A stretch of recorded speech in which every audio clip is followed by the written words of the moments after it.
Hey, peace and blessings to you. My name is Jere B. I am the EntreMusician, and so are you. But wait a minute. So is Lisa Marie Simmons.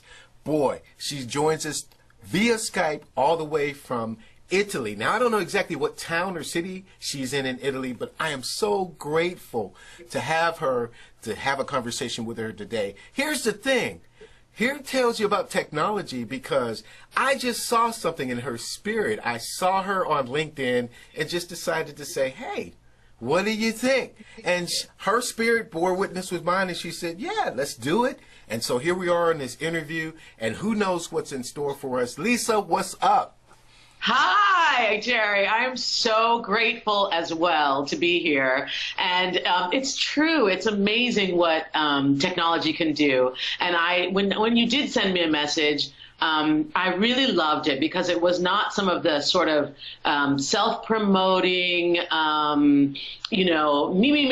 me sort of messages that you kind of get. It was more like, hey, let's have a real, I remember you said, let's have a real dialogue.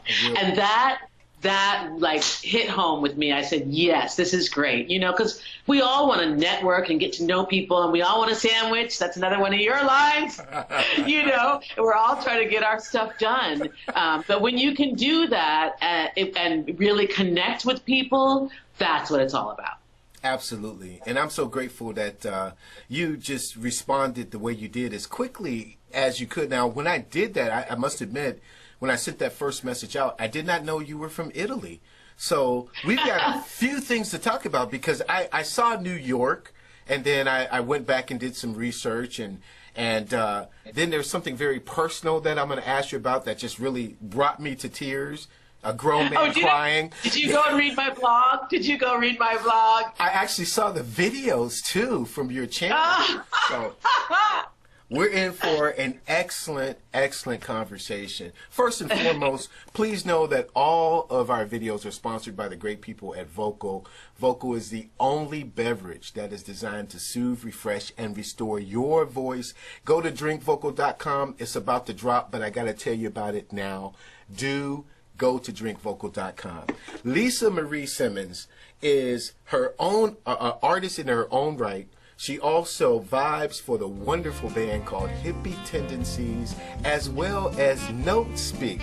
Talk about being busy. Talk about being an EntreMusician. She's got it in hand. She's teaching all of us a thing or two, and she joins us right now. And we're going to go through all of it. We're going to go through it all because there's a lot to go through. So tell me your journey. Tell me how you got started. When was the first point where you knew, hey, I am definitely in this music thing for good? When was that? Okay. Wow. That's a great question. So I was born in Colorado. I'm not from Italy, as you can tell by my accent probably, but I've been living here for many years. And I was originally born in Colorado, raised there. I've always loved being on stage. So even when I was a little kid, I'd say, I think my first solo with the choir was probably when I was like 11 or 12. Mm-hmm. My first poems that I wrote were around the same age. Mm-hmm. And for a while there, I was undecided of whether it would be theater or music because I loved both equally, and I did a lot of both of those and studied both of those. But in the end, I think the time that I decided that I was going to probably pursue this as my life, I was already older. I was maybe 19. Or 20 years old when I said, okay, this is it. And it was because I got a gig in France, in the south of France. And I had always wanted to travel. And at the time I was living in New York City. But I got this gig and I thought, and it was just amazing. I thought, like I said, I was studying both music and theater and trying to decide. And I thought, well, with music, I can travel. I can't go to France and like get on stage and do a play necessarily in English. Or I got to learn the language, and I did eventually learn the language. But yeah, music has just been. I've had a little bit of a hard life, like so many people have, and it's been my constant. My savior, the thing that just fills me, Yeah, so I don't know. That doesn't really answer your question very well. It puts me on the path because tell me about the journey from Colorado to New York. What was that a musical decision as well? Yes, it was. I wanted to go to I went to go to the American Academy of Dramatic Arts. So I auditioned for that. I got into there. And then when I got to New York, I started, playing and performing in various local, haunts, local places. And that's when I really started writing in earnest as well, as far as musically, like trying to put together my first songs and things like that. But yeah, it was to go to school and get, leave home and explore the world and try to do something with my life. That's awesome. Now I see a piano behind you. That means you compose music, or I do. I do compose. What happens is, you've heard Marco, who's the pianist in the band Hippie Tendencies and Notespeak, and my partner. Yeah. And so usually what I do is I compose whatever we're working on here, and then I give it to him, and he's so great that he completely takes it to a level that I can no longer play. So I'm not a wonderful pianist, and that's why Marco is the pianist in the band. But yeah, I can back myself up and do some stuff on some simpler stuff on my own, and then it's my instrument of choice for writing. That's excellent. That's absolutely excellent. So now we go from Colorado to New York to France, and then from France to Italy. No, actually, there's a couple steps in between. Fill in the blanks. Fill in those blanks. Yeah. So after France, and that was really great. I lived in the south of France for a while and spent some time in Paris and in Valenciennes in the north of France. And then from there, I went to Saint Martin in the Caribbean, and I was there for a year and a half, couple of years. Then I left there, and I went to Amsterdam, to Holland. And I lived there for a year and a half, and I worked with a theater company called Boom Chicago. And then from there, I went to Costa Rica. And then I took a year off. I met a man, and I traveled around for a year in South America. And he was Italian, this man. And with him, I came to Italy. And that relationship ended, but I stayed here in Italy and got stuck. We're not stuck. I mean, I love it. Stuck in a great way. Stuck in a very great way. Yeah. Because the good thing is we travel a lot. With the band, so I'm not here all the time, but you can see I love moving around and meeting new people, learning new languages, and working with musicians from all over the world. It's a great way to expand your mindset. Hearing different stuff on the radio than you would hear in the States or every country that you go to. It's different. And then meeting and working with musicians who do not have your same sort of background is wonderful, because it allows the ground beneath you to shift and to have new ideas and bring in new energy. I love working with people who are from all over. Absolutely. Well, it shows. There's a few things that show in your voice. Your voice tells you a lot about your upbringing, which we're going to kind of tap into. As any artist, you bring your pain, you bring your experiences, you bring your joy, you bring all of these things. Just hearing you say a few phrases of the first verse, you can tell I'm in for something different. This is not the same approach. And I really like that about you. Thank you. That's a wonderful compliment. It's the truth, because you're able to exude that. And here's the thing that I've seen in you that I don't see with very many vocalists. Now look, I'm not trying to jap you up. I'm telling you my heart here. The thing that I hear about you is you bring that same approach, whether it's live on stage, of course there's the energy of that, but also in the recordings. And I find that not odd, but I find that there's a truth there, that every time you're approaching the microphone, you're coming from a place of truth and not just, well, the line has to be sung this way. You're actually singing it from your heart. And I can hear that and I can tell it.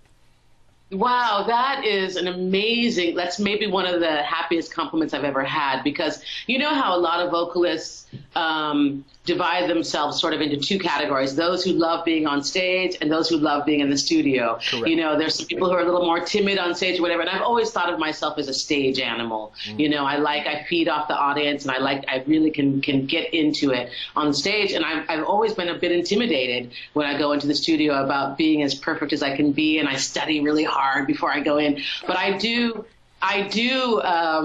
what I learned as a kid, I had a teacher who told me, like, when you are studying music, you should be thinking about, especially as a singer, the position of your head and your intonation and your tongue and your teeth and your shoulders and your diaphragm. And there's so many things to think about. But when you go out on stage, you got to just forget it and sing. And so, and I think that's true whether you're going into the studio or whether you're on stage. You've got to, as much as possible, let go of trying to make it as beautiful and as perfect as possible and just sing what the song is about. You hit it. You absolutely hit it. Now, I love that you got that, though, because that's not something that I think, like, when I listen, and I think this is true again of so many musicians, I rarely really listen back to recordings too much because I only hear errors. And I was thanking you for that compliment because I just honestly think of myself as being at my best live. So the fact that you get that from my recordings as well is just, it makes me feel so wonderful. I thank you so much for saying that and for being receptive. Well, the truth is the light, and I think the person that comes closest to that, obviously we just laid the rest. A person who really did that, whether she was on stage or studio, was Aretha. And of course. For me, I've always been a huge Chaka Khan fan, and so I know she's Chaka, amazing. I mean, and it's that same dynamic. It's that same energy. It doesn't matter that they recorded it. It doesn't matter that she was on stage. She just brings it all together. And I found that in you.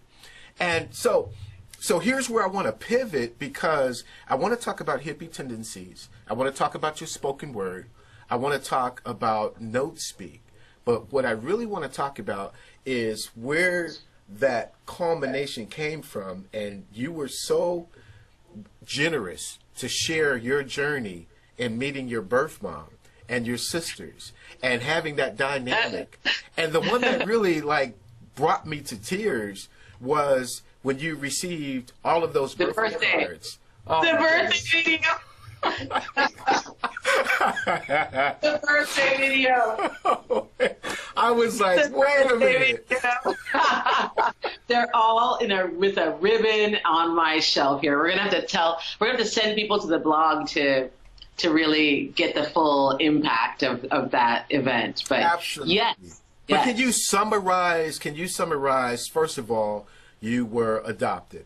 Secondly, there's this awareness, you have to tell us what age this comes in, to knowing that you're adopted, and then there's that yearning of saying, okay, where do I come from biologically? Can you summarize that journey for us? I'll do my best. It's such a long story, and it's difficult, but it's Skype. We got time. So I was born in Colorado Springs, and then I was adopted the first time, and that did not work out. They kept me. Unfortunately, it was a really abusive home, and they had me till I was 6 years old, and it's a long, sad story, and I have no real memories of that time. And then they sent me back. They rejected me and sent me back to Colorado.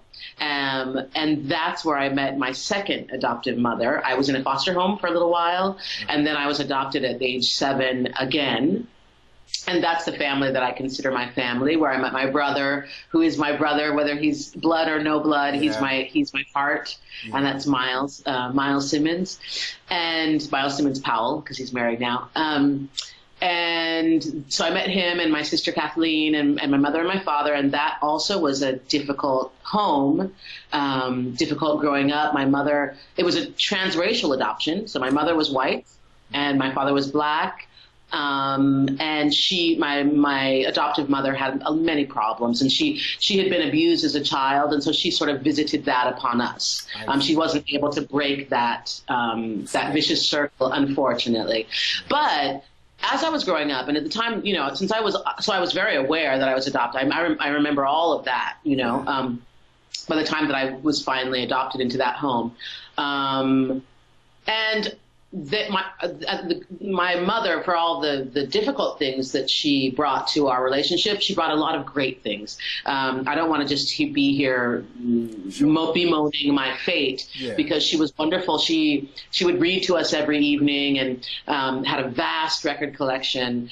She and my father both, and we listened to records all of the time. Old LPs, you know, all of the music. There was music in the house constantly, and literature. And so those two things are huge gifts that she gave to me. And the other thing, she gave me some sort of stability, she and my father, in that they really worked hard on convincing us that this was meant to be, this family that we had formed, and that there was no need to feel rejected or to this great desire to search for more. And I have to say that I did not have a huge desire to find my birth mother when I was younger. I used to pretend that Marvin Gaye was my father. That I remember very clearly. I was like, if I could have the perfect father, it'd be Marvin Gaye. You know, I don't know what it was. But yeah, so I think, and then when I moved to New York when I was 19, then I started being more curious and wanting to know more, and I started to try to find something, but at the time it was extremely difficult because the law did not allow adoptees access to their original birth certificates. So to actually find out any kind of information, there's nothing to go on. So you have to hire a private detective, and it's expensive, and I never had the money to do that, and so I gave up pretty quickly on that. And had not really thought about it anymore. I decided that family is what you make it. You know, I've always been blessed with wonderful friends. I'm surrounded by marvelous people, you know, wonderful, wonderful people. And so I just, you know, I said, that's it. I don't need, if I'm going to keep searching or hanging on to any kind of negativity, it's not going to serve me or my music or anything else. So I just poured it out into that and got rid of it as much as possible and just tried to live a happy life, you know?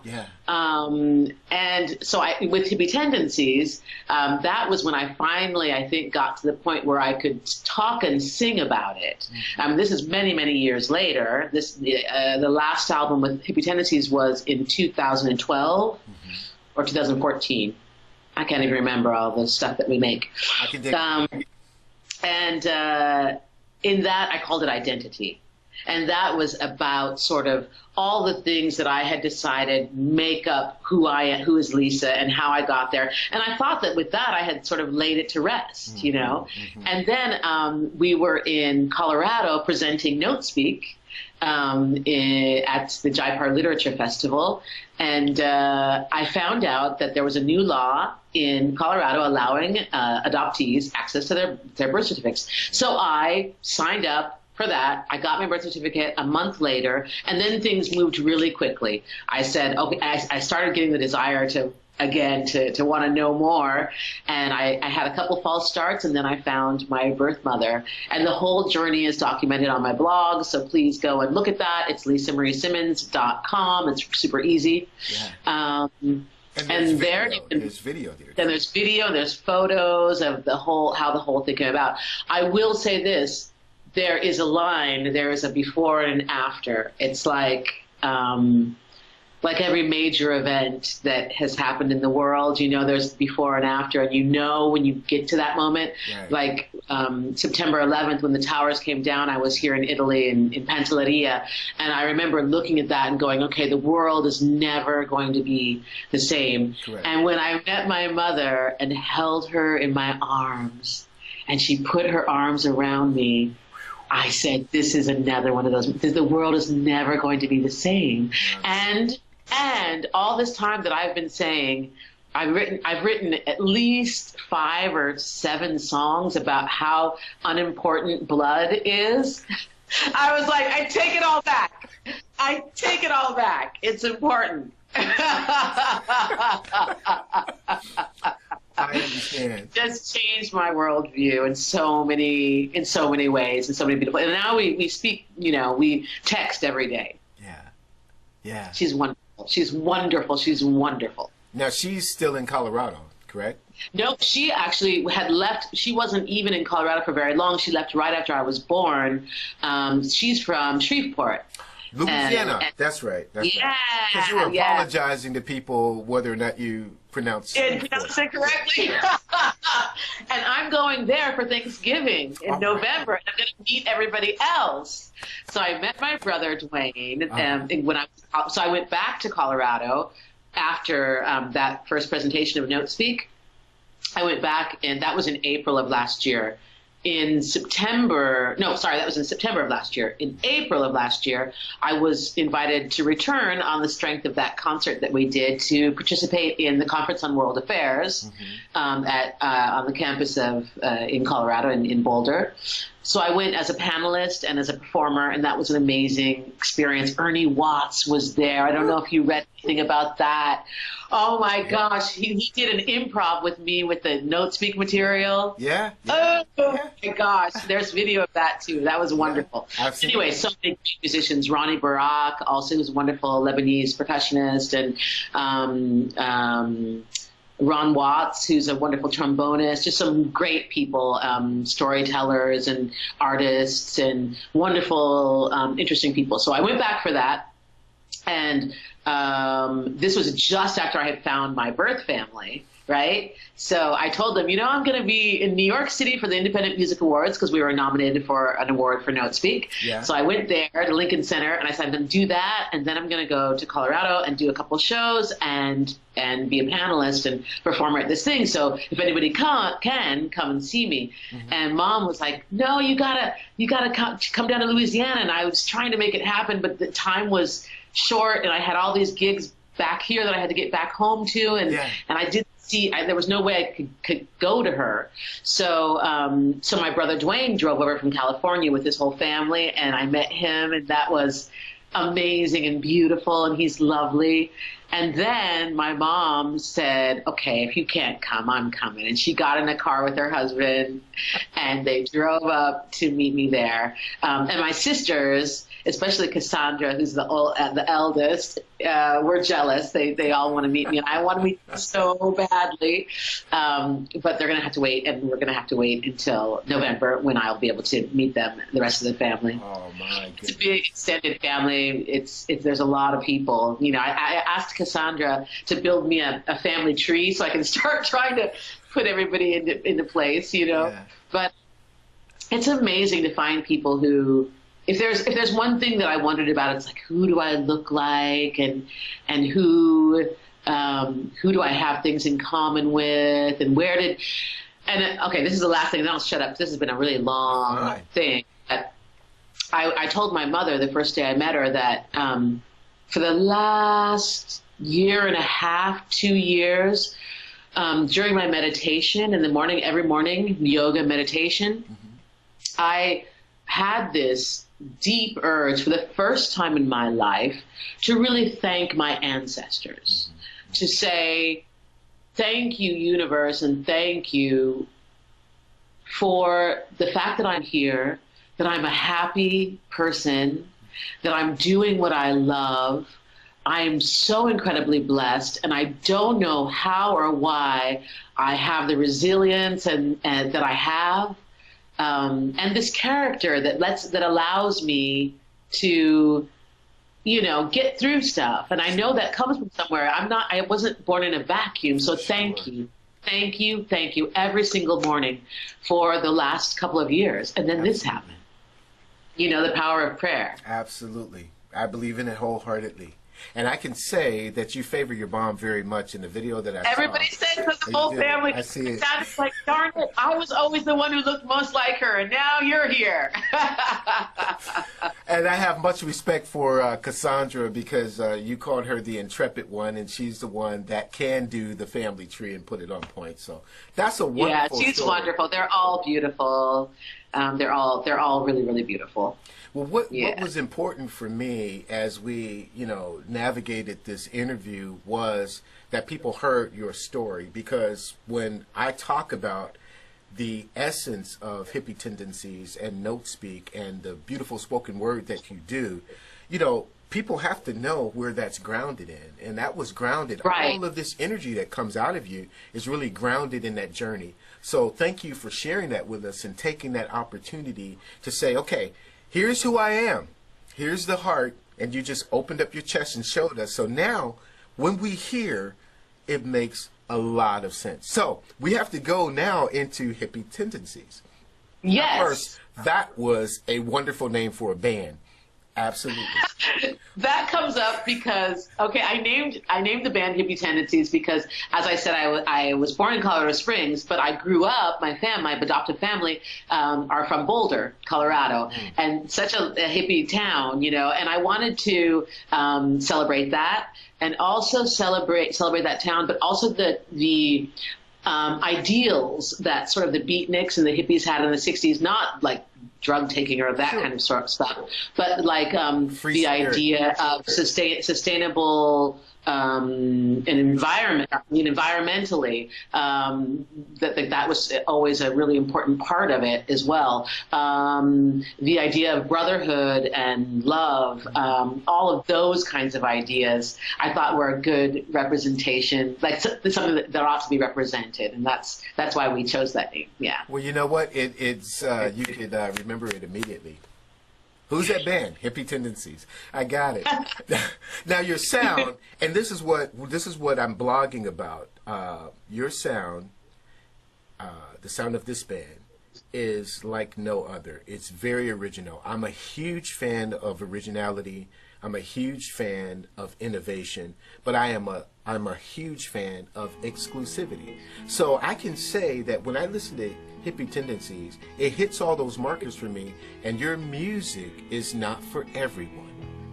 Absolutely. It's not, and you guys have carved out your own approach. Blows me away.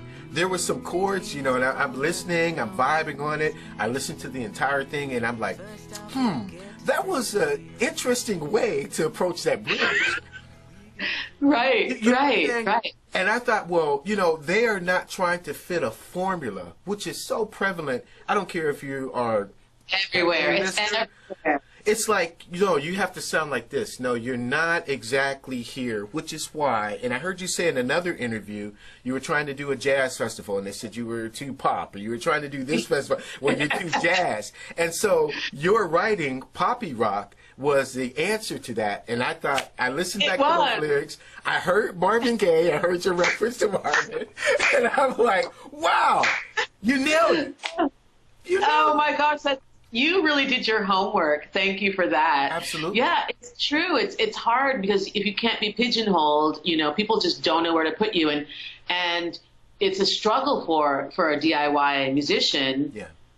Because, like, where do you fit in? What is your role? How can you make money at this? Because you do want to live, and pay your bills as an artist, and we do. But it's we have to work really hard to make it happen and do lots of different kinds of music.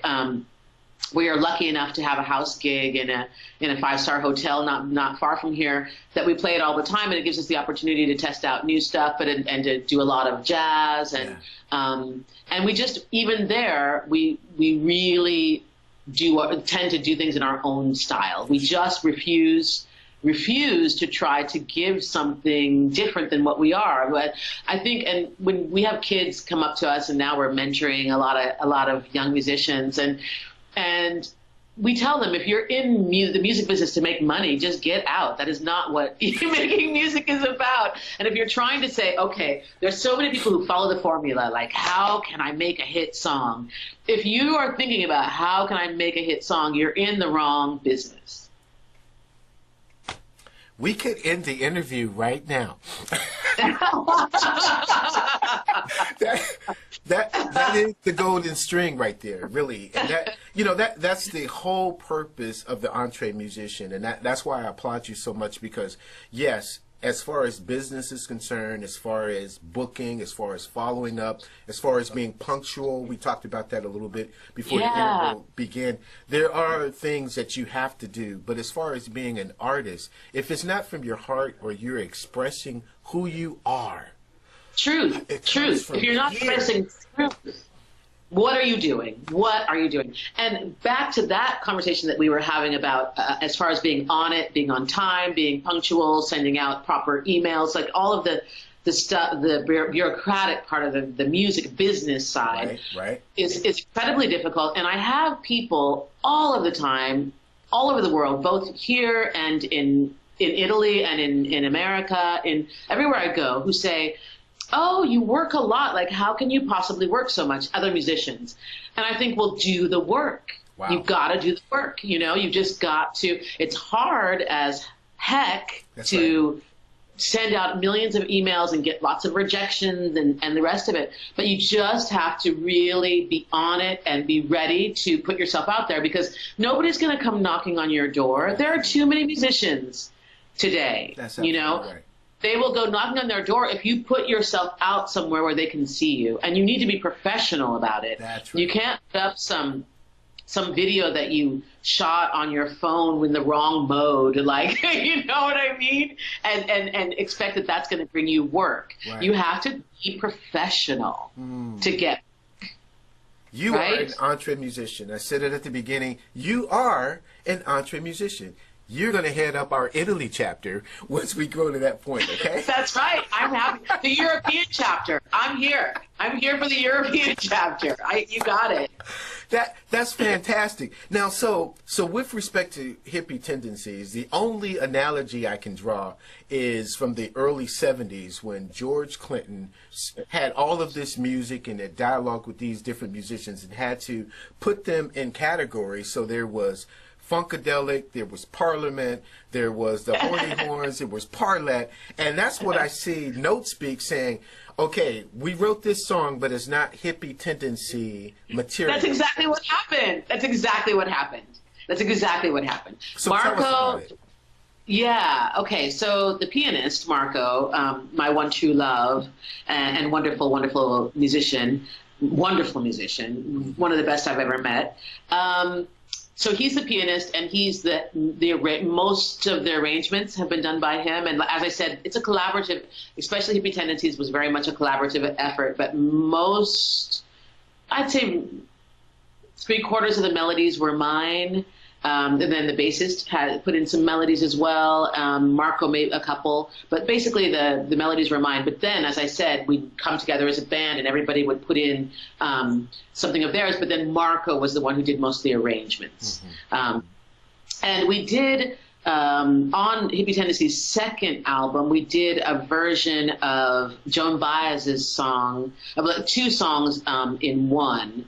And we did it in such a style. It was from the movie Sacco e Vanzetti, which is about these 2 Italians who were put to death in America for something that they did not do.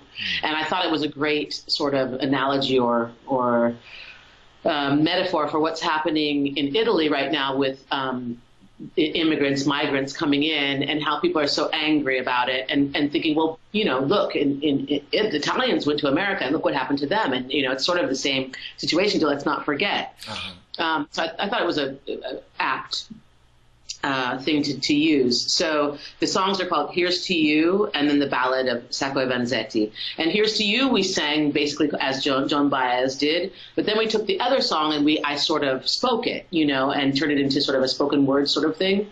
And it was very effective live. Like, people loved it, despite the fact that we're in Italy, and let's be realistic, not everybody speaks English. Yes. And though I explain my songs on stage a little bit in Italian before each song, because I really want people to know what I'm talking about, it still would come across, you know, and let's say 90% of the music that's on the radio, 85% is in English. Yes. So people are used to hearing a melody and English words. So it's possible for me to work here with that. But I would not have expected that sort of spoken thing to have had so much success. And then Amnesty International decided to use the same song, Here's to You, for a campaign that they did, and we participated in that as well. And that sort of inspired Marco to go in a different direction. And he started writing material and I was at the time working a lot with poetry. So I'd written a lot of poetry. and he said, I'm writing this stuff that has nothing to do with hippie tendencies, and I'm not quite sure where it's going to go. And I said, well, give me some of it and let me look at it. And there was something that he had written that was exactly in tune with a poem that I was working on. And I said, I think, you know, we've got something completely new happening here that has nothing to do with hippie tendencies. And that's how it started. It was really Marco's brainchild. Wow. Wow. And so from that flowed all of these other melodies and songs that more fit the theme of we wanted to work with some other musicians as well. I mean, we have so many people that we love working with, and you never want to be stagnant. Yeah. And so we still perform and still write with Hippie Tendencies, but we wanted to explore a relationship with some other musicians as well, you know, and just do something completely different, go in a completely different direction that had nothing to do with any of the stuff that we've done with them. And to do that, we needed different musicians to work with, you know. Now, have you ever booked Hippie Tendencies and Notespeak on the same gig? No, I don't think it would work. My headset, like I couldn't get, it would be really, really, really, really, really, really difficult.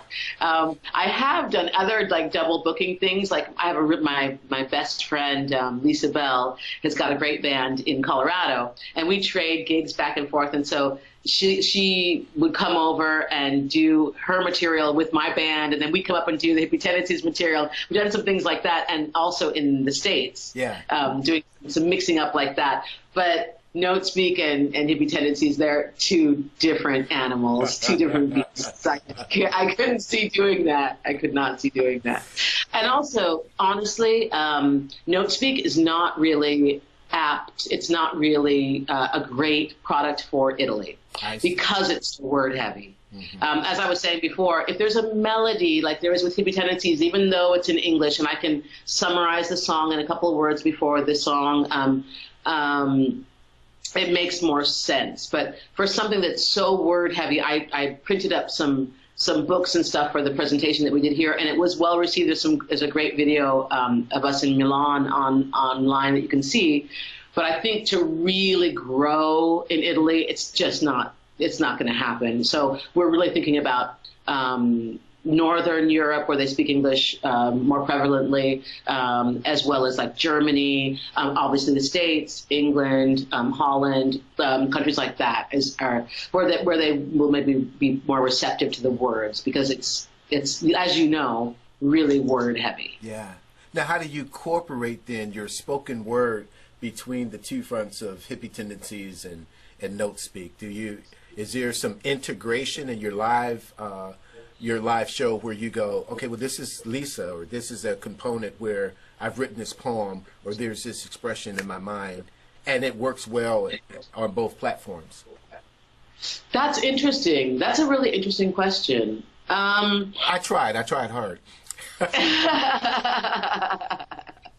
I think, okay, so that sort of crossover is the cover, that the Joan Baez cover is the crossover that works well in both. And I actually have performed that with both Hippie Tendencies and Notespeak. And as far as the spoken stuff, really, it's rare that I'll do something that is not with the music. So I really think of my spoken word stuff as all being Notespeak, because it's really intricately thought of. It's not poetry with music behind it. It's we composed it all together.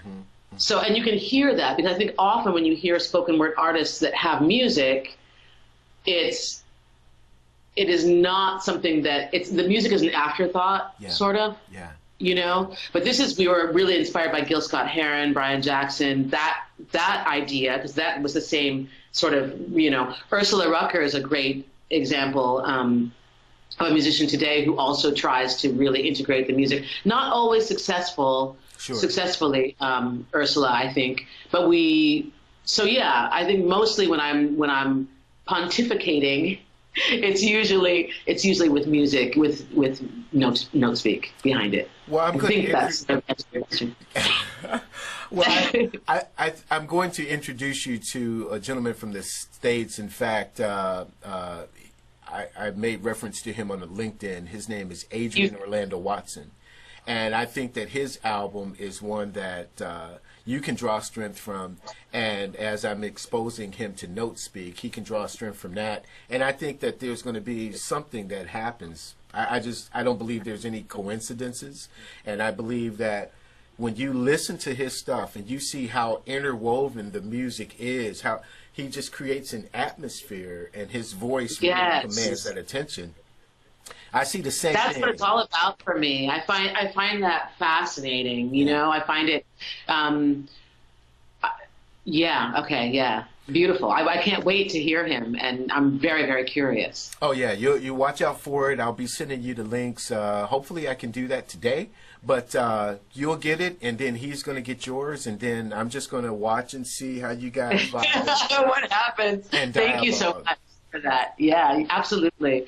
We are, you know, I'm so happy always to collaborate and meet new musicians, and I really find it odd that so many musicians are worried about competition and who's better, and I think that I really find it to be strange. Yeah. I think there's room for everybody. There's place for everybody, and what you want to do is just try to make each other stronger, like you said, take strength from each other, grow, learn, be inspired by other musicians. So I'm always on the lookout to hook up. And that's why when you sent me out your email on LinkedIn as well, that's why I was so responsive, because I do love that. And right now, like I said, to make a living at music, you got to do a lot of different things today. Absolutely. And Marco and I write music for other people. Yeah. I write music for young musicians, and I help them with their lyrics in English if they're Italian. And we write in all different styles. I mean, you've heard Hippie Tendencies and Notespeak, but you haven't heard the stuff that we do that's sort of more pop oriented. And we do that, and because I come also from that background, and we do it with as much integrity as we do Hippie Tendencies and Notespeak, but just a lighter sort of thing, and it's sort of written to sell, you know, without trying to be in that box that we were talking about earlier, but to do something that you say, okay, I can see this in a film, or I can see this on commercial. So when you start thinking in that way, you do need to have some sort of a different approach than you would maybe for without selling yourself short or selling out, if that makes sense. It makes perfect sense. And there's a tightrope there. There's a tightrope there. There is. But you know, from what I've seen, you want it to be accessible. Everything has its place, and you do want people to listen to your music. You want to be heard. Right. So there is something about being accessible as well. With Notespeak, we don't care at all about being accessible, really. Exactly. But you know, with Hippie Tendencies, I do. I want people to want to, you know, listen to it, or our tribe. Like you said, it's not for everyone, but for the people that we can touch, I want to communicate with that, and I want people to hear it. Notespeak is more about just telling it like it is and just saying it, and not so much about, I don't really care at all about being criticized in any way about that material. But yeah, with Hippie Tendencies and with the rest of the music that we work on, we try to make it accessible. Now, do you do clinics as well? Do you do clinics where you talk about the business of music, or you talk about, the construction, song construction or production or anything like that? Is that something that you do? Marco and I do a workshop called How to Make an Enduring Song Rather Than a Hit Song in the south of France. And we've done it a few times, and it's for both, because people ask us all the time, how do you write a song? Like, how does that happen? And it's like, there's so much inspiration everywhere, you know, how do you get, how are you inspired? And I feel like just open your window, or just open your eyes, you know. Go to the store. There's inspiration everywhere. Go to the store, like, I don't know, talk to somebody, have a conversation. Exactly. You know, it's everywhere. So we do this course for both people who are not at all musicians, or people who are maybe feeling blocked or whatever. And we have a great friend in the south of France, and she's got this beautiful villa. And so we set up a little recording studio downstairs and just hold these lessons. And then we have everyone write a song. We walk them through it. And then we have them record it. And if they won't record it, then I'll sing it for them so they can go home with a CD, you know, of their song. And yeah, it's a fun thing to do. But other than that, no. I would like to. I had such a great experience at the Conference on World Affairs in April. I would love to spend more time doing things like that. It's really great to be on panels, to exchange ideas and information. And so I don't do enough of that. My life is super, super busy. But I would like to do more. I'm looking to do more. That's excellent.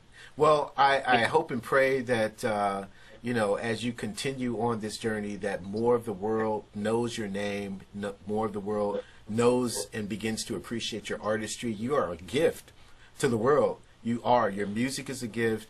It's not for everyone, but that's cool. Those whom you are called to influence, those who get it. Yeah. And I think personally, I think that's it. Because when someone gets it, it's hard to separate that. You've made a connection. And so the casual listener who could, quote unquote, take it or leave it, don't command their attention. You don't need their attention. Right.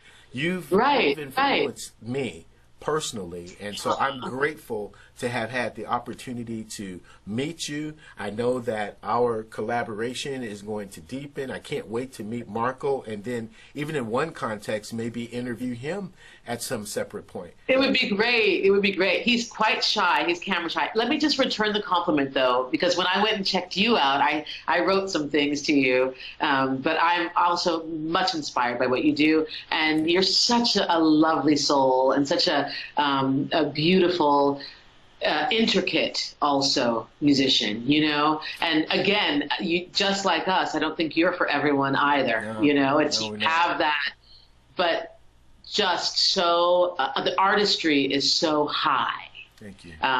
In what you do. So let me just return that compliment. It's not because you complimented me, but because you know I feel it in my heart, and I've already expressed that to you. But back to Marco. Marco is camera shy. I have a hashtag sneaky maestro photos because I can never, I have to like catch him when he's unaware.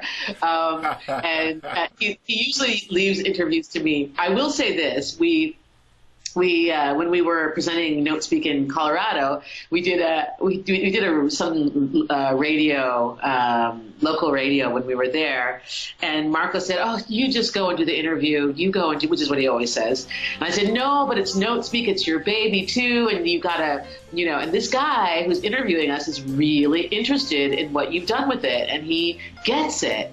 And so you should talk to him. And he's like, "Okay." So he went, and they just ripped the whole hour that we were there. I could not get a word in. He, like, when he meets people who get his music, he will love it. So he'll talk to you. He'll talk to you. Tell him I would turn the camera off.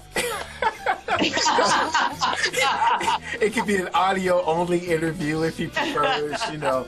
But I'd probably be more comfortable.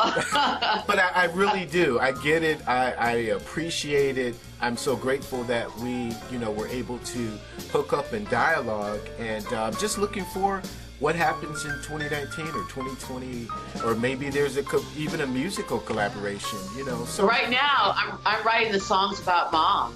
Now, are you going to release that? Is that going to be a release? I will sooner or later when I finish it. I'm not sure what form it's going to take. I'm about 3 songs in, and still working them out. And yeah, but so that's my next project. And then of course, Marco and I are working on, like I said, we're sort of building up a catalog of music for licensing. So we're working on that, and those are not necessarily all sung by me, but we have visions of different, you know, we've got a lot of young people coming in that we're writing for, and putting that sort of catalog together. And then I've got another project with my ex-guitarist from Hippie Tendencies, who went on to make a band of his own called Plan de Fuga.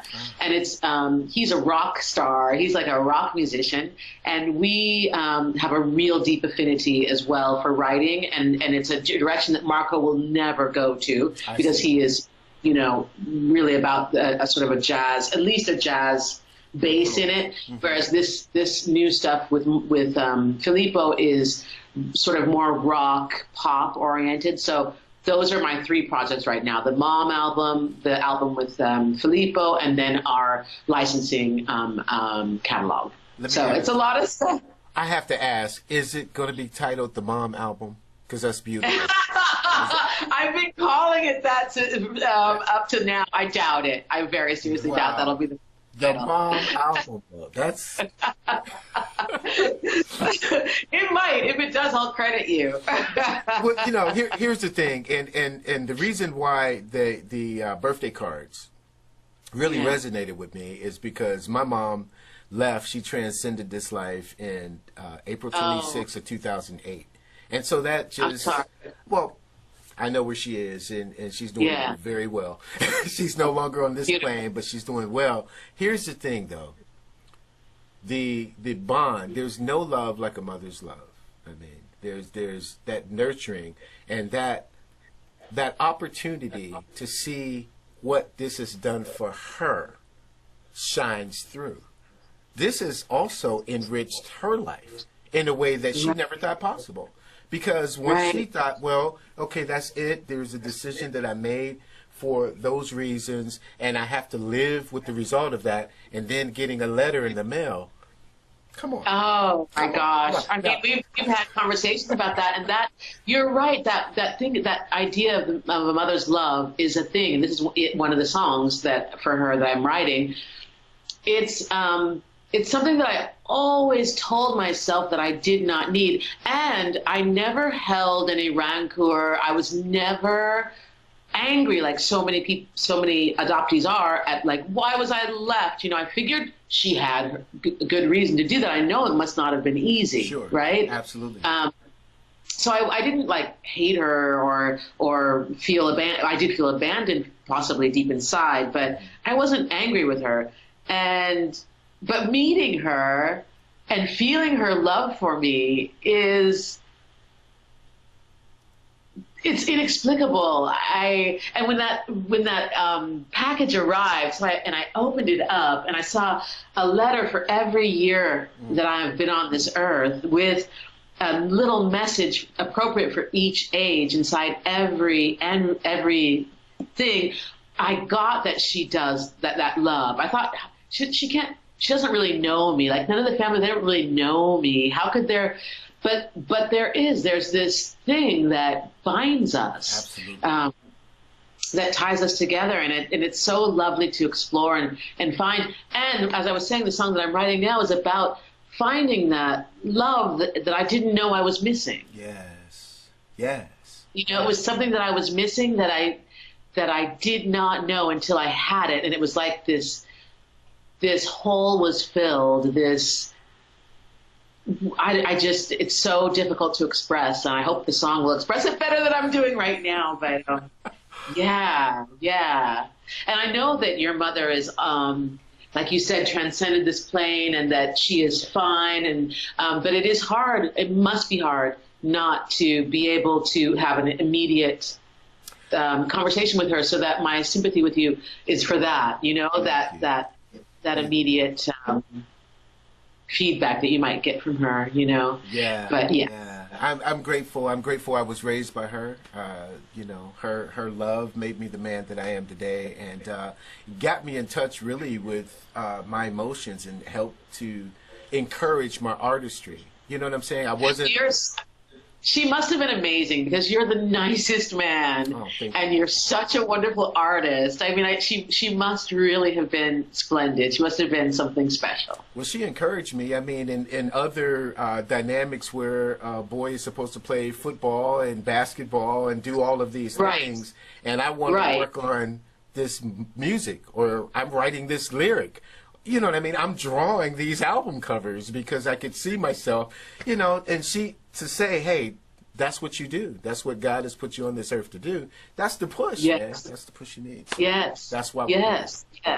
Now, thank you. My last question that I ask everyone, or at least I'm starting to ask them, was there a question on here, on this interview, in this conversation, that you wished I would ask? If so, Oh, oh, that's really, but you know what? You've been quite extensive. I cannot think of something that I feel like I ought to have communicated or that's missing in our communication. I mean, we could go on and on for hours. I have no doubt.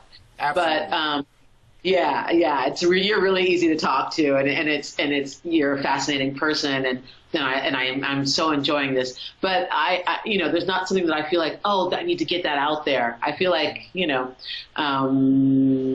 there's not a question that I feel like I necessarily need to answer. I want people to go and read my blog. That's my thing. That's my thing now as well. I'm very much about sharing my experience, and I think it's a good thing to talking about abuse or, all the things that happen to us, all the painful things that might happen to us. I find some people think that, why would you do that? Why would you go and air your dirty laundry or talk about these things? But I think that every single person has pain at some point in their lives, and we all, I think the way to be a stronger person, the way to grow, the way to shine and do what you are on the earth to do, can only be done if you can allow yourself to let go of any baggage that might hold you back. And I think the best way to do that is to tell your story and to share it and to hear other people, share their stories. So I think it's so important to dialogue and to talk about what we go through, painful as it may be, and that's why I write music, and that's why I write my blog, is to share. Yeah. That's wonderful. So the blog is available at lisamariesimmons.com. And that's Simmons with an S on both sides of it. Lisa Marie Simmons. That's right. Nobody has ever said Lisa Marie Presley, has they? No, yeah, well, I do get that, yes. Oh, just like Presley. And I'm like, well, not exactly. I had to throw that in there, But then there's hippietendencies.com. Yes, there is. And there's Notespeak.com. Notespeak is actually on my own website, which is lisamariesimmons.com. I see. So it's integrated into that website. You can also navigate to Hippie Tendencies site from my website. Most of everything is there. But yeah, I keep Notespeak for the moment on lisamariesimmons.com because it's still relatively new and finding its place in the world. So I haven't done a separate website for it yet. That's the bottom line. Yeah. Depending on what direction it goes in, and we might need to. But I think Notespeak is different than Hippie Tendencies because Hippie Tendencies is really about the band, whereas, and so is Notespeak in a certain sense, but I'm so much more out front with Notespeak that it's fine that it's on my website, Wow. Now go to your YouTube channel as well. So the YouTube channel, you do have the Hippie Tendencies and you have Lisa Marie Simmons. Yes, which I really just use for the blog. I'm not sort of trying to make that grow, but if you do, it's a happy thing. But the Hippie Tendencies, yes, please go and subscribe. Absolutely. That would be great.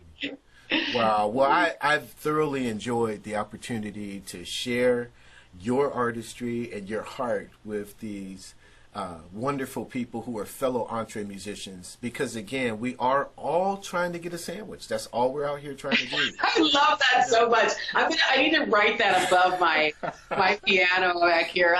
That's fantastic. Where there's 3 C's, of course: don't compare, don't compete, and don't criticize. And if we can do that, if we learn to live by those 3 C's, and my bishop, I got to give him props, David L. Thomas, taught us that. And I think it transcends whatever industry you're in, especially in music, though, because we need more collaboration.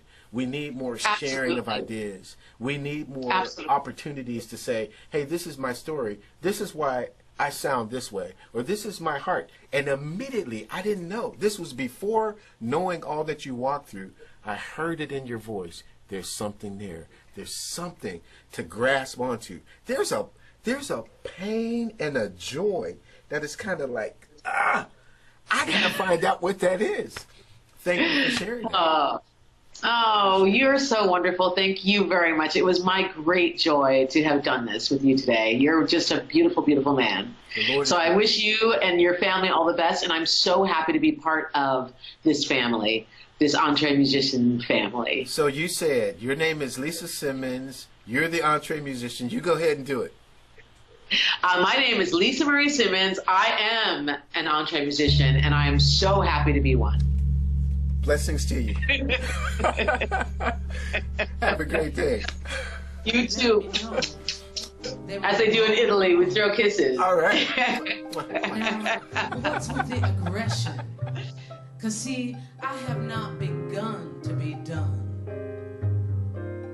Now, you brought it up. And I'm just talking truth. Being black in Italy. Ain't no way to put it wittily. There's an awful lot of bigotry. Of course, that's not everyone. And it exists every place. But why pretend that here is a safe space?